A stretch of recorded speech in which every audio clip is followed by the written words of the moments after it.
From shaving the head of Thor's wife to being swindled out of the god's source of immortality, Loki, the infamous trickster from Norse myth, never failed to find a unique way to ruin the Aesir's day with some kind of thoughtless, malicious, and often hilarious prank. But as infuriating and dangerous as his hijinks were, I think the worst crime he committed against the Aesir was having children. I don't mean Nari and Narfi, the two sons that he had with his main squeeze, Sigyn. They didn't amount to much in the mythos until the very end. If you know, you know. It was the little monsters that he spawned with a Jotun named Angrboda that did the most damage. How much damage could they possibly do? Well, that depends on how you quantify ending the world and slaughtering all the gods, but I put that somewhere around here.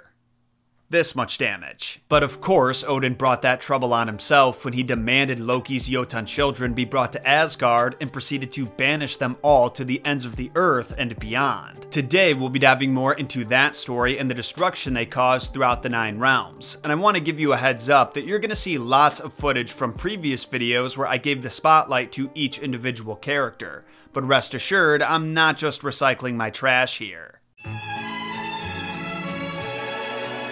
I've updated some of the visuals, added sound effects and music wherever possible, and recorded completely new material in multiple sections. This intro, for one, but I also compare these figures' messed up origins to their appearances in God of War Ragnarok, which came out over a year after some of the original videos were posted. I also included all of my original comparisons with Thor Ragnarok. Not to mention, there's a bonus chapter at the end where I dive into the brief but incredibly messed up mythology of Loki's other children, Nari and Narfi. I'm super excited for this one, and I hope you are too. But first, a word from our sponsor, Skillshare. As you all know, I partner with some incredibly talented artists to create a lot of the art that you see on this show. And if I'm being honest, I am very jealous of those artists and their skills. I'd like to think I'm a pretty good author, but if I could illustrate as well, the variety of stories that I could tell you guys would expand exponentially. That's where Skillshare comes in. It's the largest online learning community for creatives, with thousands of classes taught by experts in their industry. Content creators like MKBHD, illustrators like Mimi Chow, and productivity gurus like Ali Abdaal. It's all there to help you take your careers, skills, hobbies, and passions to the next level. Now don't get it twisted. When I say class, I don't mean you just sit there and stare at a screen while some boring lecture drones on. This is a learn by doing approach where you'll create projects and share them with your classmates for feedback. But let's say you have a skill in mind that you want to learn but don't know which class to start with. Skillshare's got you covered with learning paths, curated collections of classes that build on each other, allowing you to master new skills in record time. There's no doubt in my mind I'll be trying Mimi Chow's class to learn more about illustrating because I've heard some really great things about it, but I shouldn't be the only one here leveling up. That's why Skillshare gave our community a sweet deal. The first 500 people to use my link in the description will get a free 1-month trial of Skillshare, and those are gonna go quick because they always do, so secure yours fast.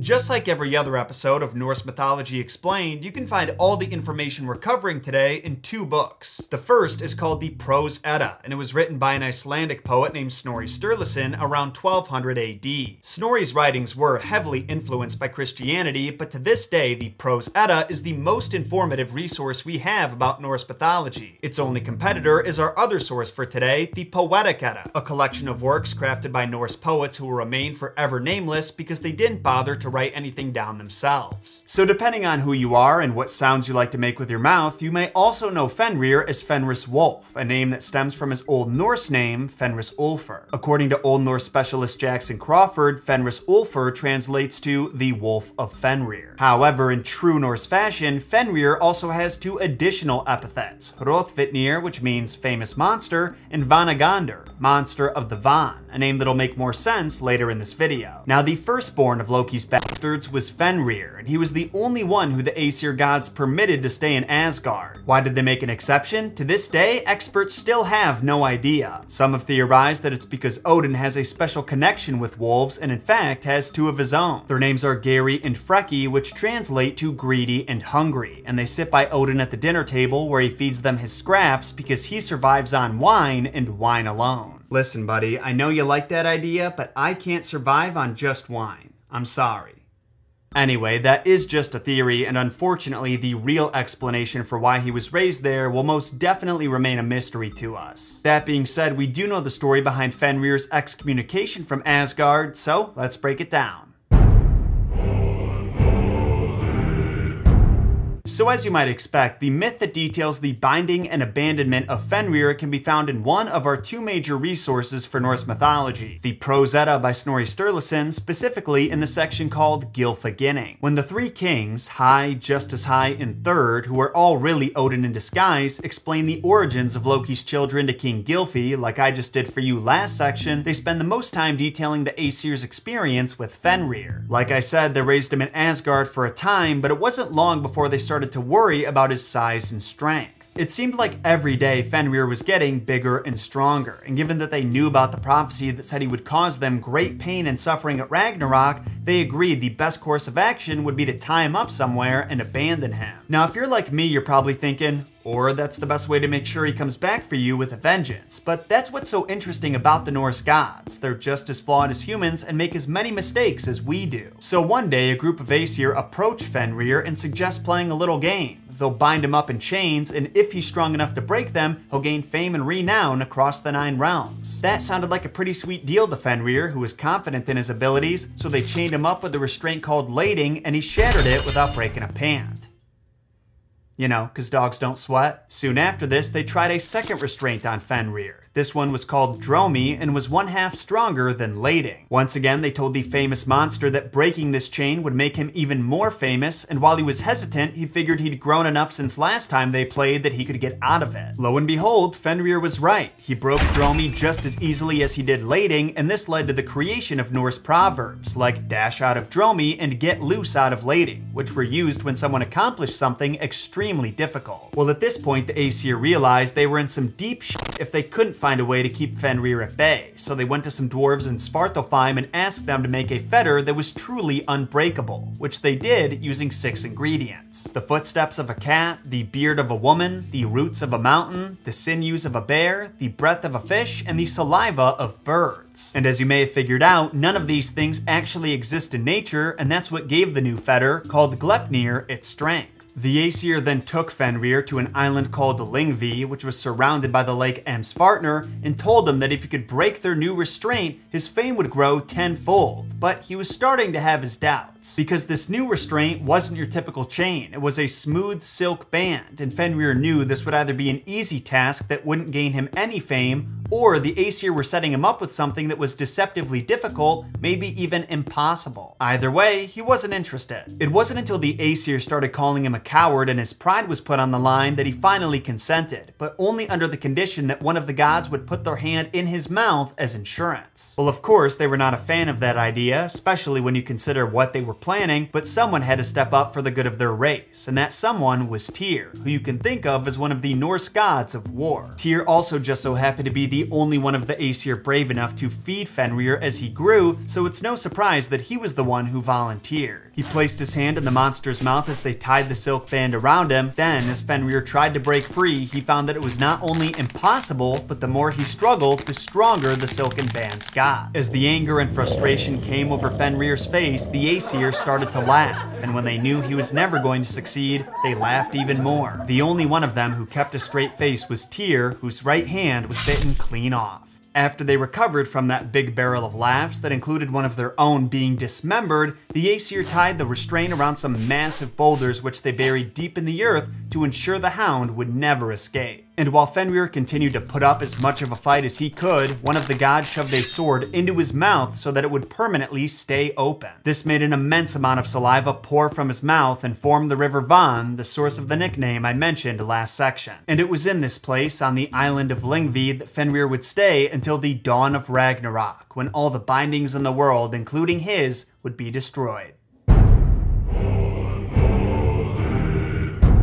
So if you were expecting Fenrir's role in Ragnarok to be anything like what you saw in the movie, you're in for a surprise. Because instead of simply being relegated as a noble steed to the goddess of death and getting punched in the face by the Hulk before falling down an endless waterfall, Fenrir does quite a bit of damage to the Norse pantheon. At the dawn of the end of the world, the earth will shake so violently that trees will be torn up by the roots, mountains will crumble, and all bonds will be broken, setting the famous monster free. Then he'll let out a howl that sends fear into the hearts of even the bravest Aesir and devour the shining sun, while his son, Hati Hrothvitnesen, finally catches the prey he was pursuing and devours the moon. Now, those of you who are a little more familiar with Norse mythology might be wondering why I said that Fenrir devours the sun when earlier in the Prose Edda, another wolf named Skoll was said to be the one pursuing it. Well, it turns out that Skoll and Fenrir might just be the same figure. Not really sure how that makes sense considering that Fenrir was supposedly in chains his whole life and wouldn't have been able to chase the sun around, but it wouldn't be the first time Norse mythology contradicted itself. In God of War Ragnarok, Skoll and Hati are their own distinct characters, and we can actually use them to change the time of day on Vanaheim by summoning them to chase the sun or moon across the sky. Anyway, after swallowing the sun, Fenrir and the forces of Hell will meet the Aesir on the battlefield where he fights with Odin, and this is a fight that he'll ultimately win when he devours the Allfather with his massive and terrifying mouth. Worry not though, because Odin will soon be avenged by his son Vithar, who wears a massive shoe made from the excess leather that humans discard when crafting their own footwear. A weird detail to mention, but the reason I bring it up is that he'll use said shoe to prop Fenrir's mouth open before shoving his sword down the beast's throat and stabbing him directly in the heart, ending his life. Now, if you were to judge the text at face value, this would be the extent of Fenrir's role at Ragnarok. However, there are some interesting points to consider when you take the other wolves into account. Just when you thought the roster of wolves couldn't get any more complicated, we've got to add Garm into the mix. He's another wolf who spent his entire life in chains until they broke at the dawn of Ragnarok. That's right. There's two of them. The extreme similarities between he and Fenrir's mythology have led some to theorize that they're the same wolf. The only major difference between them is that Fenrir was imprisoned on Lyngvi while Garm was in Hell. Also, Garm was destined to die by Tyr's hand, ironically, and kill Tyr on his way out. But this definitely sounds like a destiny more fitting for Fenrir, doesn't it? You know, given their history. God of War Ragnarok solved this conundrum in a really clever way. After Atreus' loyal companion Fenrir passes away, his soul is housed in Atreus' knife. Then, later in the game, after Atreus is freed the massive wolf demon Garm, he uses his knife to supplant the monster's soul with Fenrir's, granting the goodest, strongest boy immortality and some new powers, like the ability to tear holes in the realms and travel through them. Unfortunately, the game's Fenrir does not devour Odin, as epic as that would have been to see, but he and Angerboda play a key support role during the Battle of Ragnarok, so he deserves some treats regardless. As you can see, Fenrir was a force to be reckoned with, and if it weren't for him, the battle at Ragnarok could have gone a completely different way. Which begs the question, if the Aesir were in fact aware of the prophecy, why didn't they just kill Fenrir when he was still a puppy? Well, there's two reasons. As a puppy, he was raised in Asgard, which the gods considered too holy and sacred to defile with such a violent act. And also, look how cute wolf puppies are. If I told you that thing was gonna burn your house down in 20 years, would you be able to snuff it out?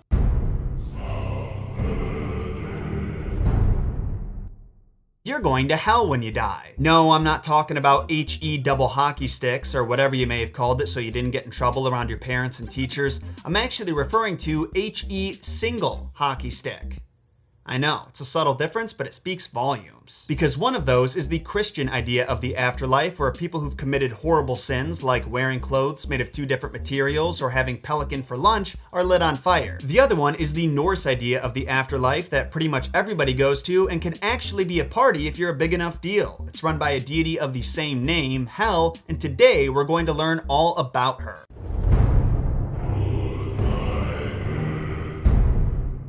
She's introduced to us as the youngest of Loki's 3 children, with the giantess Angerboda. Her older brothers were Odin's future killer, Fenris Wolf, who we talked about a few episodes ago, and Jormungandr, the World Serpent, who goes on to kill Thor during Ragnarok. but more on that some other time. See, when the Aesir found out that Loki had been raising his offspring over in Jotunheim, they knew nothing good could come of it, so they gathered up his children and brought them to Asgard, where Odin decided what would be done with the future troublemakers. The slippery little eel that was baby Jormungandr was thrown into the sea, where he grew so large that he encircled the entire world, hence the epithet World Serpent. Fenrir, who was just a puppy at this point, stayed in Asgard for a while, pretty much until he got so big the Aesir were afraid of him. Then they bound him up and abandoned him on an island called Lyngvi. When it comes to Hel, Odin personally casts her into the frozen wastes of Niflheim and gives her the job of ruling over the souls of the dead who don't go to Valhalla, specifically those who die from sickness or old age. So that's actually somewhat similar to what happens in the movie. Marvel's Odin banishes her from Asgard because he knows she's going to play a role in its destruction, just like the Odin of the mythos. And that may sound like quite a burden he placed on her, being in charge of almost everyone who dies, but it doesn't appear that Hel had a problem with it. I mean, one half of her was said to be blue, which we know is a color the Norse people associated with bloated, rotting bodies, so she probably was a little more comfortable around the dead anyway.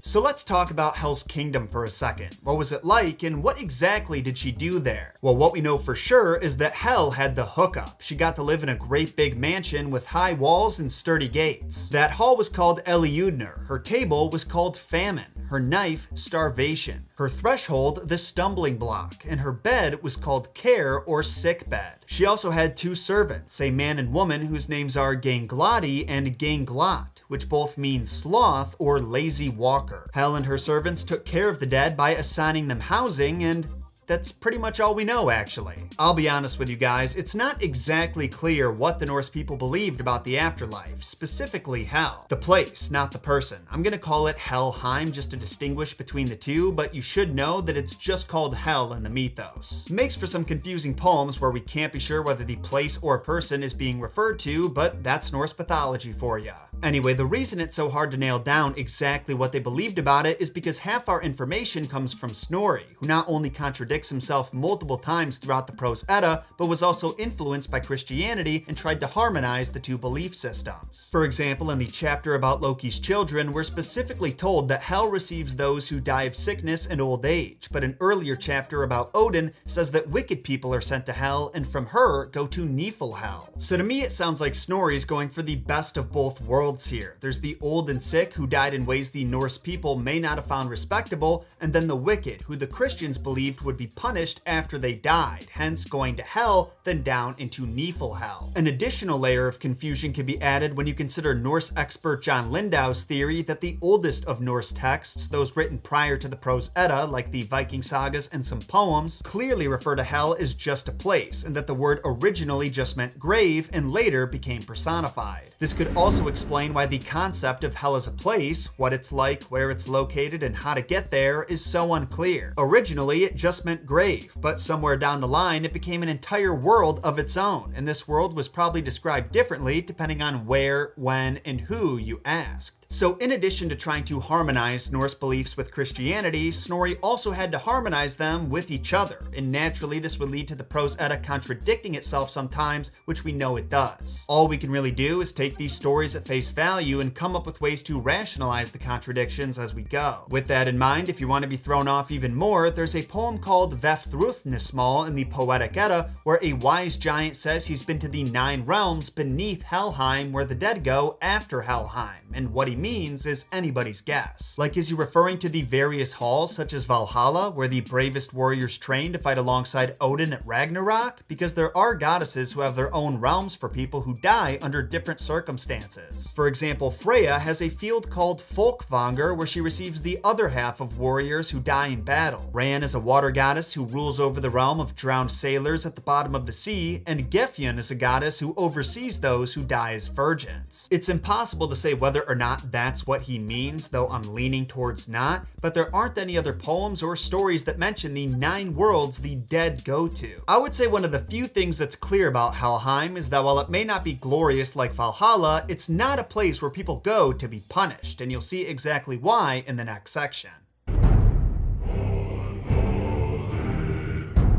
Oh, here I go talking about Baldur dying again. For those new around here or who aren't familiar with the myth, The short version goes that there was a beautiful god named Balder who was loved by everyone and everything except for Loki, who set up Balder's blind brother Hod to pierce his brother's heart with a dart made of mistletoe, the only thing in the world that could hurt him. As soon as the dart made contact with Balder's heart, the smile that was always on his face turned to dread and he fell to the ground dead. But the Aesir couldn't accept that their most perfect member was gone. So Hermod the Nimble volunteered to ride Odin's steed Sleipnir deep into Helheim and ask its queen if they could have Balder back. It's here that we're given a bit more information on Helheim and how one gets there. See, it turns out that you're not just transported there immediately after your death. There's a bit of a journey involved, and one must travel what's referred to as the Road to Hel. In true Norse fashion though, we don't get any direct descriptions of this road besides that Hermod rode for 9 nights through valleys so deep he saw nothing. Similar to Helheim itself, many just assume it's a cold and perilous journey because it existed within Niflheim, the realm of ice, and I think that low visibility adds credence to that. What we know for sure is that as Hermod got closer to Hel's mansion, he had to cross the Gjallar Bridge, which is coated in gold and guarded by Multhguthr, a female of an unknown race. She calls Hermod out for shaking the bridge more than the 5 armies of dead men who crossed it the day before, then gives him directions to where he can find Hel and Balder. Hermod rides onward, Sleipnir takes them both right over the front gate with a mighty leap, and when he enters the House of the Dead, he finds poor Balder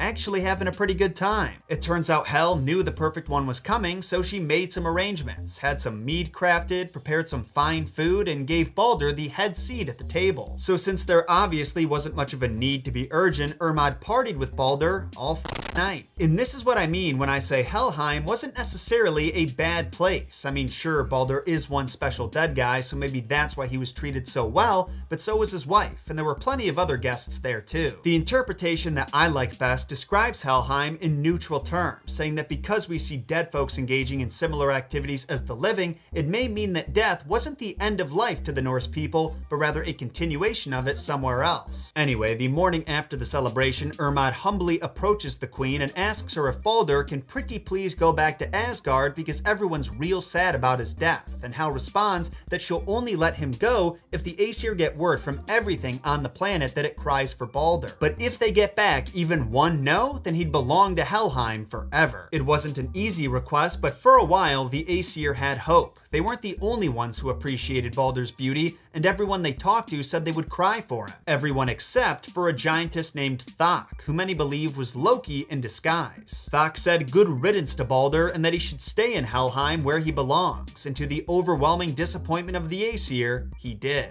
The good news is he was in a somewhat pleasant place and had the company of his wife who he was madly in love with, so even though the Aesir were crying up in Asgard, there's no reason to believe that Balder didn't end up just fine. In the Marvel Cinematic Universe, Ragnarok begins with the death of Odin, but in real Norse myth, the death of Balder triggers an event called Fimbulwinter, which precedes Ragnarok and is described as 3 seasons of winter in a row with 3 other winters preceding those. In other words, it's my worst fucking nightmare. We're told in a poem called Voluspa that the warriors who fight for Odin and the dead who fight against him will be woken up by a golden rooster and a soot-red rooster, respectively. It turns out that red rooster lives in the halls of Hel, which makes me wonder how it spends its days, because it's clearly not allowed to cock-a-doodle-doo until the end of the world. God of War Ragnarok is both more and less accurate with their portrayal of Hel and Hel's role in Ragnarok, because they don't really give her one. Now, to be fair, Hel as a goddess doesn't really exist in this universe. Instead, the eagle Hrosselvegar is the overseer of the realm and the one who supplies the army of the dead, which gets blown to bits by a Bifrost blast almost immediately after arriving in Asgard. I don't think Hrosselvegar has anything to do with Hel in myth. He's described as a Jotun in the shape of an eagle and the originator of wind, but in the game, I think her wings are the source of the freezing winds in Helheim. You can also spot her in the distance in Helheim in God of War 4, because the developers planned on making her a boss fight before they ran out of time. I like that she's on our side in the sequel though, and I wonder if that would have happened if we had to defeat her in the first game. Regardless, similar to how Hel and Helheim are hard to distinguish from each other in the myth, the game's Hrosselvegar seems to be bound to Helheim in a similar way, judging by Freya and Mimir's conversation. It's just that she'd like to retire.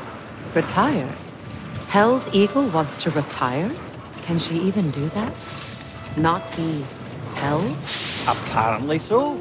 She just requires relief. But in Thor Ragnarok, she's the one leading the charge. She reanimates the fallen warriors of Asgard, fully resurrects her former steed Fenrir, and kills a shit ton of Asgardians. Hell, she almost kills Thor himself until he hits her with the biggest lightning blast in the history of lightning. But let me reiterate, Hela's actual role is nothing like this. She doesn't even get on the boat with the dead warriors and ride to battle, and if I were to theorize about why, I'd say it's because she's busy. It's the end of the goddamn world, yo. Do you know how many new residents she has to prepare for? It's like college orientation, but with less Plan B and alcohol consumption. Well, maybe a similar amount of alcohol consumption. With all this being said though, Hela's death in the movie does still have a connection with the mythos, because Surtur, the fire giant from Muspel, is said to fling his fire on our world and destroy it. Very similarly, in the film, Loki resurrects Surtur, who uses his flames to wipe out the city before absolutely obliterating Hela and ultimately destroying Asgard. There is of course a lot more to Ragnarok than just that, so someday I'll do a video breaking it down in its entirety, but when it comes to Hela, that's basically everything we know. Though I do wish they gave her a paragraph in the epilogue about dealing with the influx of new residents. Someone could have turned that into an amazingly terrible sitcom.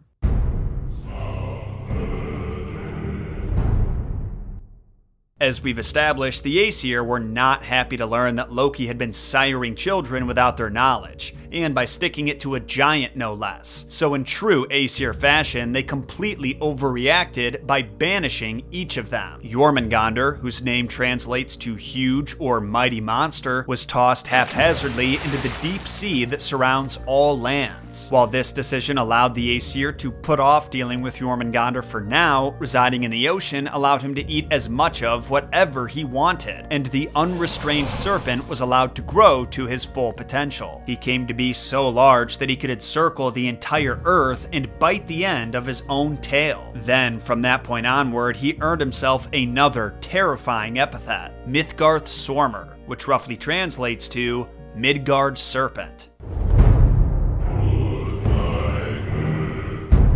Thor's first encounter with Jormungandr can be found in a chapter of the Prose Edda called Thor's Adventures, and it follows he and Loki as they travel to Jotunheim with the intention of having an adventure. Now, I don't want to go into too much unnecessary detail with this myth because it's very long, and our focus today is on Jormungandr, who's only actually present for a few moments in this one. But don't worry, I'll be covering the full story in its own dedicated episode and the messed up origins of Thor, which will be coming out in a few months. That being said, it is he and Thor's first interaction with each other and basically the birth of their rivalry, so I do think that part is worth mentioning. So basically what happens is Loki, Thor, and Thor's two servants, Thialfi and Roskva, travel east into Jotunheim, and when they arrive at the hall of a giant called Utgarthur Loki, they're told they'll have to prove their talents if they want hospitality. One of the talents Thor tries to prove is his strength, so he's challenged by Utgarthur Loki to lift his house cat off the ground, something he says that all giants can do with ease. Thor is able to get the cat on his shoulders without much of a struggle, then he lifts it upward into the air, but the god finds that no matter how high he reaches, the cat just arches its back in the same direction, and as a result, he can barely get its paw off the ground. Unfortunately, that means he failed the challenge, but we learn at the end of the story that the contest was rigged.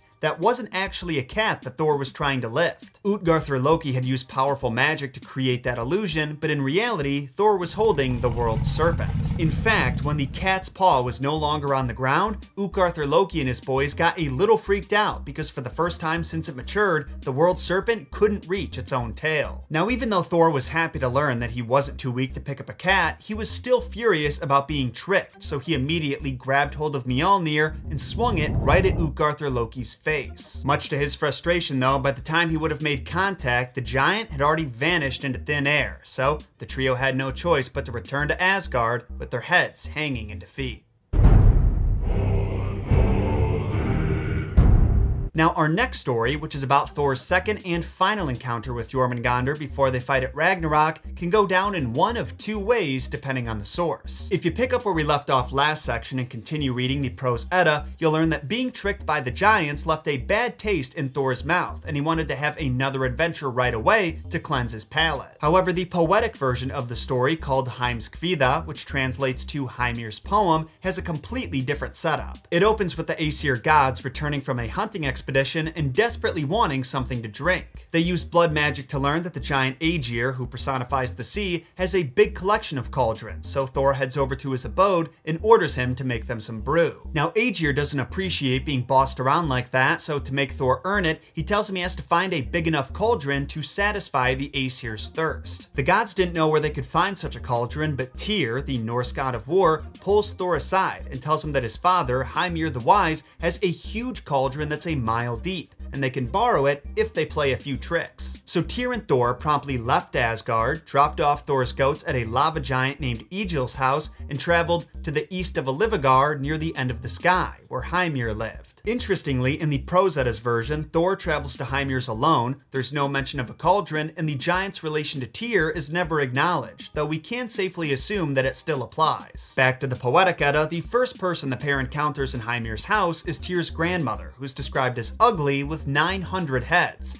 In steep contrast to her was Tyr's mother, who was said to be golden with a pretty face. When daytime turns to evening, Tyr's mother orders him and Thor to hide under a cauldron because Hymir, his father, hates guests, and when he finds out that Thor, the infamous giant slayer, is in his own home, he's going to be furious. Again, this detail is exclusive to the poem. When Hymir returns and learns they have guests, he starts stomping around the house, splitting beams of wood, flipping tables, smashing pots and cauldrons alike to try and find where they're hiding, but eventually he wears himself out, and Tyr and Thor are safe to reveal themselves. After greeting them with as little enthusiasm as he can muster, Hymir reluctantly orders for 3 bulls to be killed for their dinner, and Thor, ever the polite guest, eats 2 of them whole, leaving Tyr, his mother, and his father to split the last one 3 ways. Naturally, Hymir was pissed about this and realized that Thor would be an expensive guest to feed, so he says they should go fishing. This is in contrast to the Prose Edda, where Thor suggests the idea himself, likely because he wants to redeem his failed attempt to lift Jormungandr by fishing him out of the sea. I'm happy to say that what happens next can be found in both versions though. Thor asks if he can borrow some bait, and Hymir tells him to go find his own in the cattle field. Now it's likely that Hymir wanted Thor to go searching through cow shit to find some big juicy maggots he can find, but that just wasn't Thor's style. Instead, he walked right up to the biggest bull he could find, grabbed hold of its horns, and twisted its head off. Then, when he brought the head to Hymir, the giant looked at it for a minute, let out a deep sigh, and said, "That was my favorite bull. And here I thought there was no way you could do more damage outside than you did inside." If only Hymir knew what was in store though. He rowed the boat out to sea and caught 2 whales on 1 hook and figured that'd be enough to get them through the next few days. But Thor had his own agenda. The mighty god cast out his own bait, and not long after, who else would bite it but Jormungandr. Now the prose version of the story goes into a bit more detail about Thor's struggle to reel in his big catch. See, after that hook sunk into the roof of his mouth, Jormungandr realized he had been tricked and pulled the line so hard that it almost sent Thor flying out of the boat. But the god caught himself on the gunwale in the nick of time, and now he was pissed. He stomped on the floor of the boat so hard that his foot actually broke through the bottom of it, forcing him to stand on the ocean floor, which funnily enough is a scene that's been depicted in some of the oldest Viking art we found, which shows you how long the story was part of their culture. Next, Thor gives his fishing line a powerful yank upward and pulls the serpent's head out of the water, and as he laid his eyes into the monstrous beasts for the very first time, it spit venom directly into his face. The god could feel his skin slowly burning away layer by layer, but his rage and hatred for the serpent allowed him to power through. Instead of wiping the venom away, he grabbed hold of his hammer and swung it down with all of his might. Now what happens next depends on what version of the story you read. In the Poetic Edda, Thor's mighty hammer crashes into the skull of Jormungandr, causing his body to go stiff and sink back into the sea. But the Prose Edda isn't quite as climactic. In that version, before Thor can swing his hammer down, the terrified Hymir reaches out with his knife and cuts the fishing line, setting the world serpent free. As you would expect, the short-tempered Thor is immediately pissed about this, and to pay Hymir back for his intervention, he delivers a solid right hook that sends the giant falling backward into the ocean. Then the god just wades back to shore, and this version of the story ends. The poem continues on for a while, but none of what's left has anything to do with Jormungandr, so I'm gonna keep it simple. After making their way back to Hymir's house, the giant tells Thor that rowing a boat and pulling up a fish mean nothing. To prove his strength, he must break his chalice, so Thor does what he's told by smashing it on Hymir's head. Naturally, Hymir is annoyed about his plan backfiring and losing his favorite drinking glass in the process, but he seems to realize that fighting Thor would not be a good idea right now, so he tells him to just take the cauldron they came for and get the fuck out. The games aren't over yet though, because a few hours after Thor and Tyr started their journey home, they noticed that Hymir and an army of lava giants were chasing them down. You might think the two would be worried about this, but remember, it's Thor and the God of War, neither of whom are strangers to violence, so they take out their weapons and kill the giants with relative ease. Unfortunately, the poem doesn't clarify what happens to Hymir specifically, but I don't think it's a bold assumption to say that his fate was similar to the armies that he brought with him. After that distraction was dealt with, the duo picked up Thor's hammer from the lava giants, delivered their shiny new cauldron to Aegir's Hall, and from that point onward, the gods would go there to drink good beer every winter's day. One of the most unique parts of Norse mythology is their belief in Ragnarok. For the uninitiated, Ragnarok is the series of events that culminate into an epic battle in the end of the world. After Loki tricks the blind god Hod into killing his brother Baldur with a dart of mistletoe, Fimbulwinter commences, and the world is forced to endure 3 seasons of winter in a row, with 3 more winters preceding those. Then, when the golden, crimson, and soot-red rooster start to crow, Heimdall will blow his Gjallar horn, and Ragnarok will be upon us. Now remember, Jormungandr was completely left out of the MCU's Ragnarok, and while that might be because in the comics Thor kills him before Ragnarok happens, I still feel like they could have found a way to work him into the movie considering he's Thor's nemesis in the mythos. Not to mention that it's because of him that a battle at Ragnarok is able to happen at all. You see, in the text it said that Jormungandr will enter a rage that'll trigger volcanic eruptions, earthquakes, and cause the world's oceans to overtake the lands. These floods allow a ship called Naglfar, which is made of the untrimmed finger and toenails of the dead, disgusting, to finally set sail, with Loki at the helm and the forces of hell alongside him. Once Jormungandr arrives at the battlefield, he spits his venom into the air and sea, but he doesn't engage in fighting until Thor shows up. Now it's at this point that I would love to go into detail about their epic battle and talk about the various creative ways they caused each other pain and misery, but the Norse texts don't really give us anything to work with. All we're told is that Thor gets great renown for slaying the Midgard serpent, but only takes 9 steps before Jormungandr uses his dying breath to vomit a massive amount of venom onto Thor and give him a truly agonizing death. So that is how their great rivalry ends, a stalemate, and while that wouldn't normally be very satisfying, for some reason it just seems fitting for a Norse myth. That being said, I do like the creative twist they put on their rivalry in God of War. It's basically the opposite of the mythos where instead of learning why Thor hates the serpent, we learn the serpent hates Thor and Odin because of how many of his fellow giants they've massacred.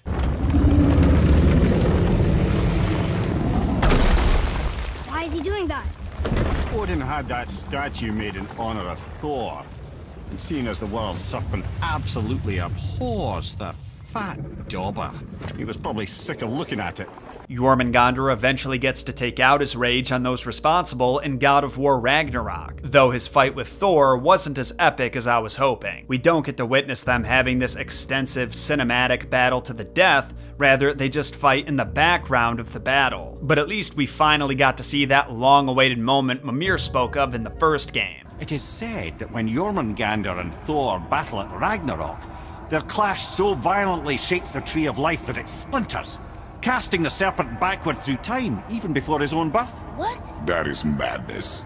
While I don't usually like time travel in stories, I'm mostly okay with how they used it in Jormungandr's case. What I really like though is their creative twist on Jormungandr being the son of Loki and Angrboda. I'm sure it's nothing. He just said the boy seemed familiar to him.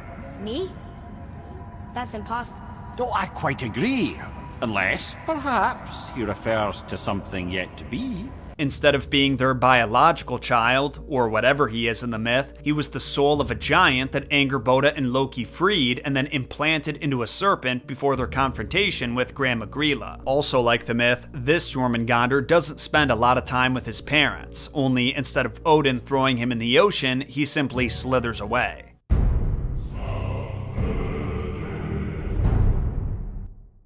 Sleipnir is the steed of Odin. He's gray, has 8 legs, and he's the best of all horses. What does that mean? Just think of all the things horses are good at. Running, jumping, quadratic functions. Sleipnir is the best at all of them. Every day the Aesir ride their horses across the Bifrost, the burning rainbow bridge that connects Asgard to Midgard. And every day Odin leads their charge while riding on the back of Sleipnir. Another journey that Sleipnir takes surprisingly often is to the Norse equivalent of the underworld, Hel. The journey is no easy task and entails riding through complete darkness for 9 days and 9 nights. Yet still, Sleipnir has never flinched when called upon for duty. Whether it was Odin looking to meet with a seer and get answers about his son Baldur's nightmares, or Hermod who rode Sleipnir straight to Hel's palace to ask the queen herself if Baldur could return to Asgard. That being said, Sleipnir wasn't only used for serious matters. That'd be like owning a Ferrari and only using it in car chases. Sleipnir was a specimen, and Odin found great joy in showing him off to beings in other realms. Only one time, this led to Thor getting in a pretty epic fight. See, Odin and Sleipnir were trotting their way through Jotunheim, not giving a good god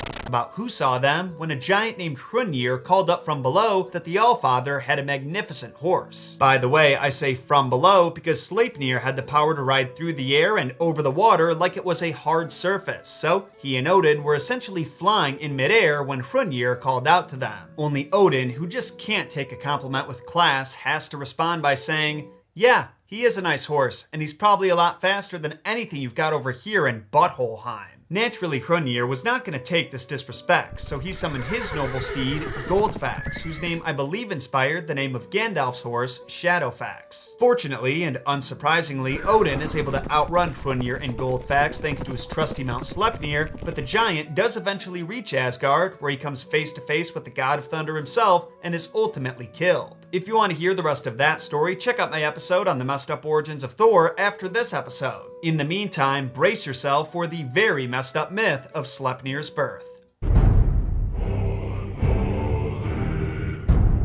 This story takes place in the early days of the universe. The gods had just completed the construction of Midgard and Valhalla, and it was time for them to focus on their own dwelling. Not long after they had begun their new project, a mysterious man entered their domain to make them an offer. He would build the Aesir the biggest, mightiest fortress possible, a fortress that would protect them from all threats, like giants and trolls, and he would build it in less than 3.5 years. It sounds like a hell of an offer, but his payment is steep. He demands to be given the sun, the moon, and the beautiful Freya, the Vanir goddess associated with love, fertility, war, and gold. After hearing this, the Aesir came together in council and agreed that while the offer was tempting, the price was too great. Then, they counter-offered with terms of their own. Instead of 3.5 years, the builder would have 1 winter to finish the burg, and if any part of it wasn't complete by the first day of summer, the contract would be void. Also, no other man could help him out. The builder pondered this proposition for a moment and said that if he could use his horse, Svartalfari, for help, he would accept. And the Edda says that at the suggestion of Loki, this was granted him. Remember that detail because it's going to come up later. Pretty much immediately after the building process began, the Aesir noticed that Svartalfari, the horse they let the builder use,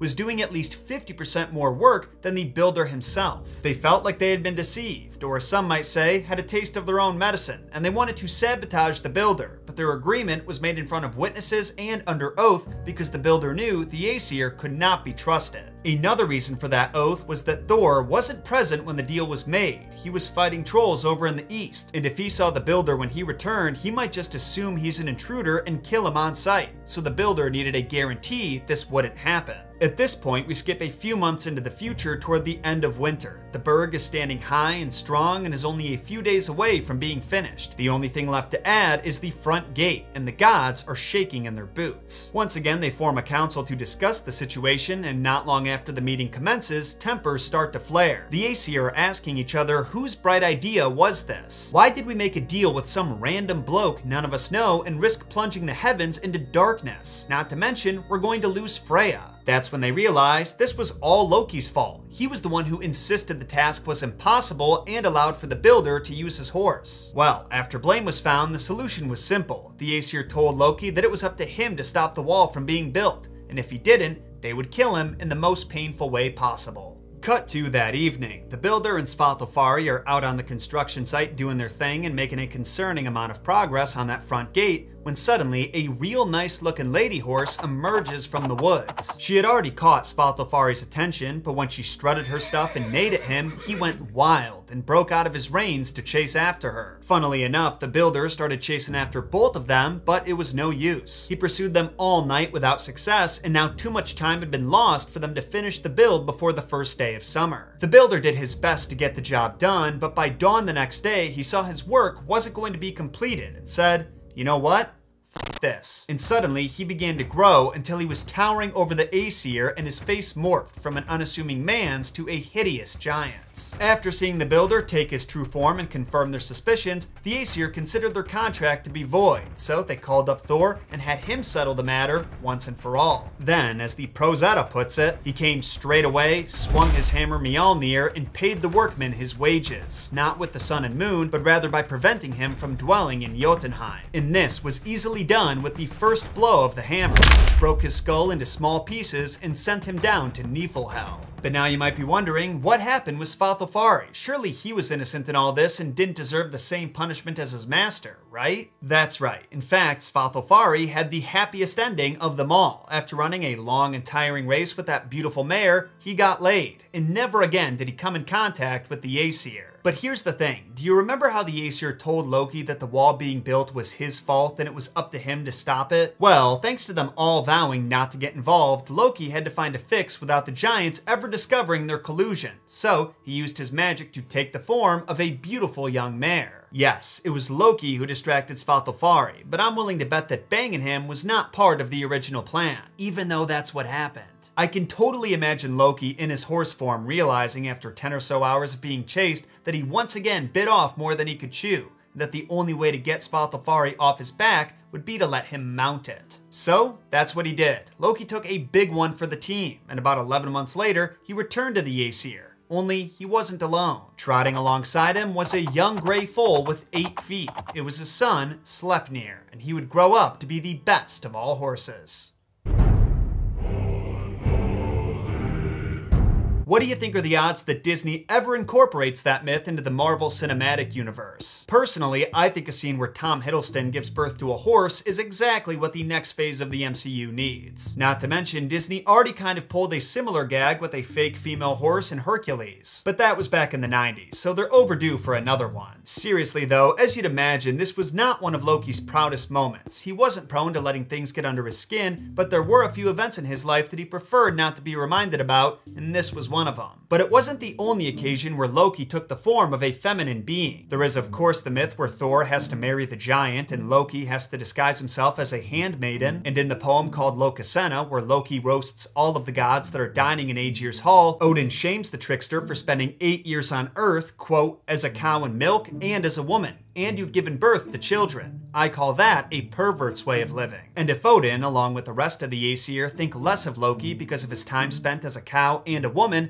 just imagine what they think about him getting railed by a horse. At least Odin got a brand new fortress and a new steed out of it, right? It's funny how Sleipnir could be one of Odin's most prized possessions while simultaneously one of Loki's most shameful reminders.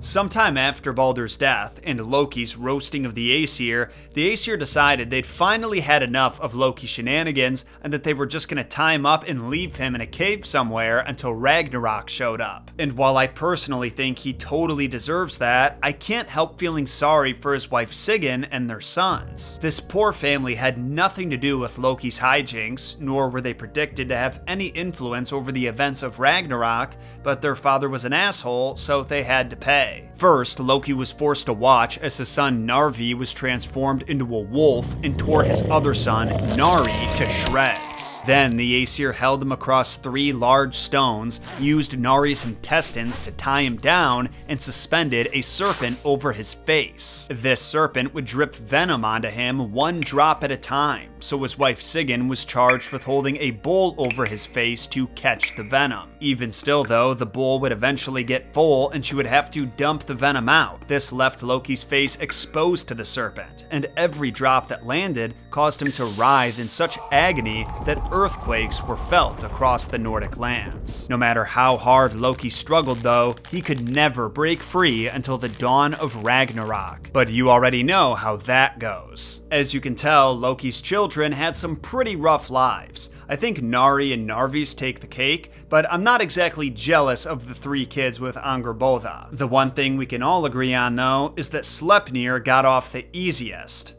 Although he did have to personally chauffeur the man who broke apart his family around the universe on his back, so maybe it wasn't all that great. Let me know your thoughts on that and which of Loki's children you like the most in a comment down below. Then make sure to sacrifice those like and subscribe buttons for messed up and mythological content in your sub box every Thursday. I'll see you again next week. Until then, my name is Jon Solo, and remember, Jon shot first.